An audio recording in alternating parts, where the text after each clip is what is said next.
నమస్తే అండి. యూట్యూబ్ మిత్రులకు నమస్కారాలు.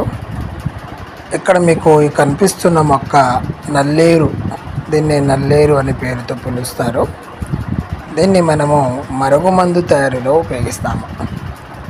దీని యొక్క పువ్వులు, ఈ కాడ యొక్క కాయలు, దీనిని మనము మెత్తగా చూర్ణము చేసి దానిని కాసేపు వేడి చేసిన తర్వాత ఇందులో ఒక ఆయిల్ వంటి ద్రవం వస్తుందండి. ఆ ద్రవములో మన మూత్రము కలిపేసి దానిని ఒకరోజు నానబెట్టి ఏ మనిషినైతే మన వశం చేసుకోవాలి అనుకుంటామో వాళ్ళకి ఈ మరుగు మందు పెడతాము.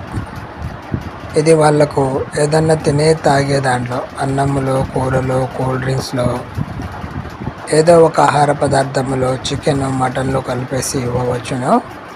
లేదు అనుకుంటే వాళ్ళు వేసుకునే బట్టలకైనా, చెప్పులకైనా, తలకైనాను తగిలేటట్టు పోయవచ్చు. ఇది మనము కేవలము ఒకే ఒక్కసారి అవతల వ్యక్తిని మన వశం చేసుకొని మనం చెప్పినట్లు నడవటం కొరకు మాత్రమే ఈ మరుగుమందు ప్రయోగం అనేది చేస్తామండి. ఇది మంచి కొరకు మాత్రమే ఉపయోగించండి. మేము దీనితో పాటు చాలా సంవత్సరాల నుంచి విడిపోయిన భార్యాభర్తలకు మంత్ర సాధన ద్వారా వాళ్ళు ఒక్కటయ్యేటట్టు, ఎక్కడున్ననో వాళ్ళు కలిసిపోయేటట్టు చేస్తాము. మీకు మా వీడియో నచ్చితే మా ఛానల్ని సబ్స్క్రైబ్ చేయండి.